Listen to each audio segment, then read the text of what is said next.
guys, this is Patricia Ruiz, bilingual speech language pathologist from Miami Speech Institute, and today I want to tell you some tips on how to stop stuttering or stammering as is used in the UK. So I want to talk to you guys about 3 specific things today, and these are the things I want you to keep in mind. I want to talk about secondary behaviors.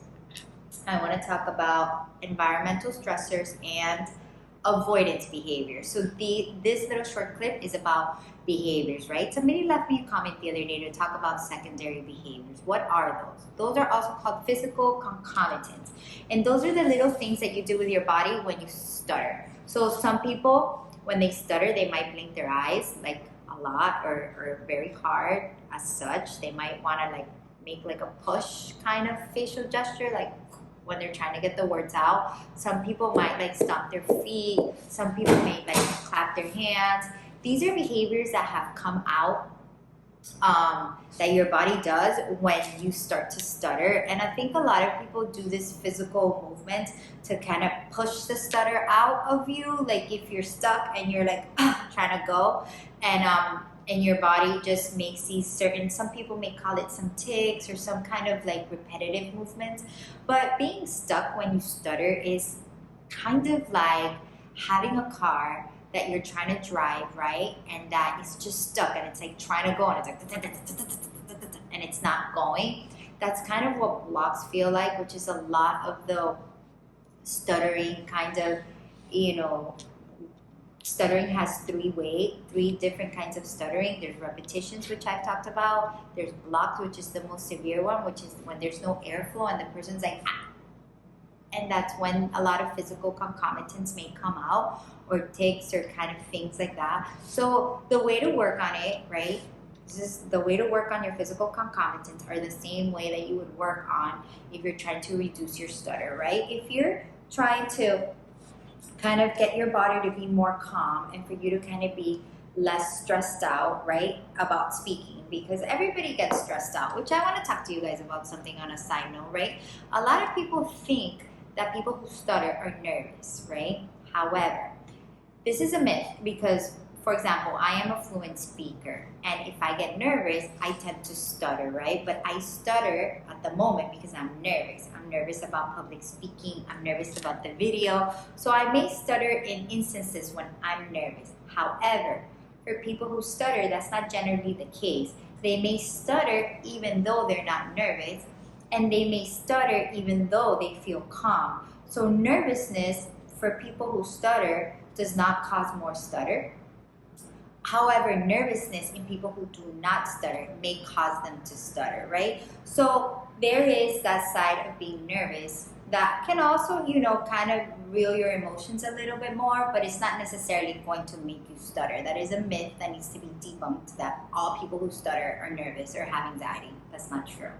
Okay, so go back. To reduce your physical concomitants, we want you to kind of be, you want to breathe in, you want to breathe out, and you want to feel in a state that you feel calmer, right? To reduce these physical concomitants, whether it's blinking, I suggest you take deep breaths and you speak slow and kind of slow down everything in your body as you're speaking, right? You're going to slow down your speech, you're going to slow down your breathing, and as well your body's going to kind of, reduce a little bit and slow down as well. So if you're doing the blinking when you get stuck, if you don't get stuck, then you won't do the blinking. And to not get stuck, you need to breathe in and breathe out. And one of the best tips I always give all my patients when they stutter is to breathe in and speak on the exhale. Ride the air all the way and stop. Don't wait until you totally run out of air to kind of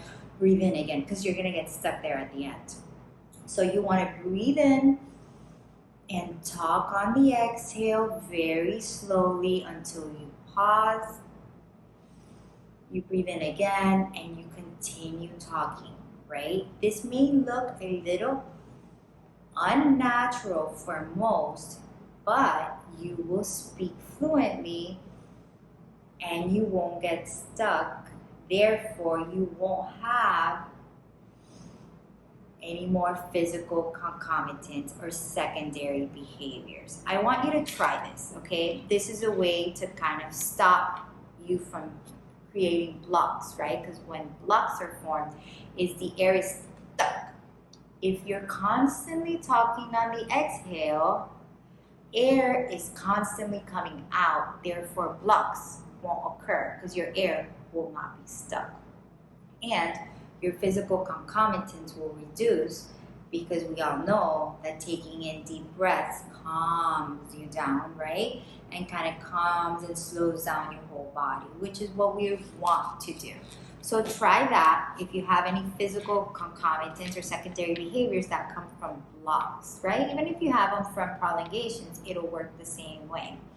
Another thing I wanted to talk to you today is about avoidance behaviors. The worst thing that we can do, or people who stutter can do, is avoid situations, words, or sounds because they think that they're going to stutter on it, right? So I have a lot of people who tell me, oh, I stutter on the letter N words, or I stutter on letter T words, right? There is really no such thing. You're stuttering on them because you're already anxious about saying the letter T or the letter N, right? You're already kind of apprehensive about it. But stuttering is kind of a disfluency that can occur on any word, on any sound, on any situation. So what I want you to do is to stop doing the avoidance behaviors, which are filling in another word if it starts with a sound that you know you stutter in, which is, kind of avoiding introducing yourself in school because you know you're going to stutter, kind of avoiding talking on the phone because you know you're going to stutter, to avoiding, right? Like I just said, avoiding sounds, to even avoiding situations. If you stop the avoidance behavior and just do it, just talk on the phone, just make that call, just order your food at the drive-thru, or say all the letter N words over and over and over again, you'll realize that this makes your stuttering decrease because you're taking out the fear and your anxiety from saying that word, and you're saying it over and over and over again until you say it fluently. And once you do that, you'll realize that avoiding it just actually makes the severity worse, because if you avoid this situation, you'll avoid another one and another one and another sound and another letter and another word.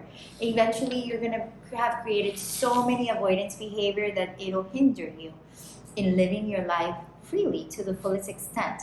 So let's just nip it in the butt quick. Like, if you're afraid of this situation, just stand up, just do it. Just do it once, twice, 3 times. Eventually, you won't be afraid anymore. And if you stutter, I always say it in every single video, let everybody know you stutter. Take that fear out of the equation. Take out the avoidance behaviors, and you'll see how your severity for stuttering will start to decrease and your fluency will start to increase. So avoidance behaviors are not good because it gives you an outlet to pretending that you don't stutter, but in reality, you're going to have to create so many more outlets for that to happen that you're just going to hinder you. And you're going to feel very, very anxious about situations that maybe you didn't feel anxious before. The last thing I want to also talk about today is about environmental stressors, right? Everybody has environmental stressors. People who stutter, people who don't stutter, just humans in general, right?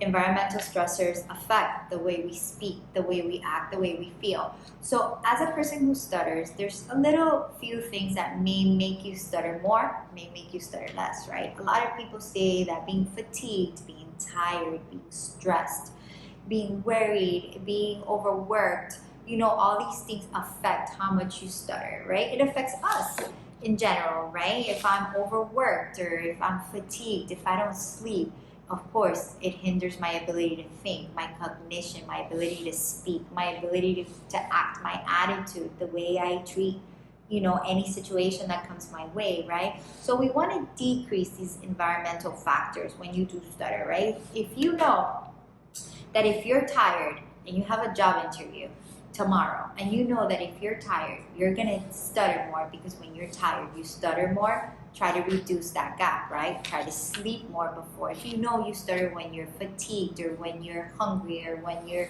worried, try to decrease it, right? Try to at least, I know it's very difficult to do, but try to identify what these environmental stresses are in your life. Try to see, okay, When I don't sleep, I feel like this. When I'm tired, I feel like this. When I'm angry, I feel like this.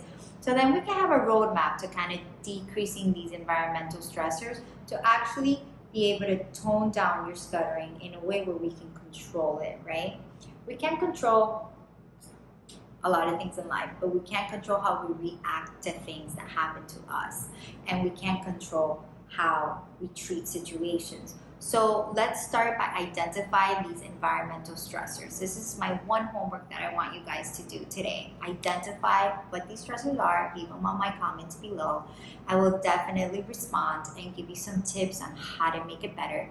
I want you to do the breathing exercises, to talk and write the exhale so you can reduce your secondary behaviors or your physical concomitants.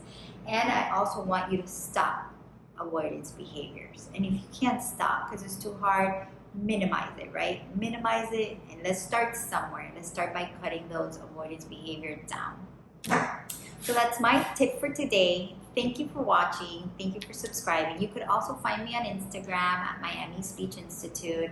I'll be making tons of more videos. I'm trying really hard to respond to everybody's comments, and we'll keep in touch and just hang in there. It'll get better. Thank you.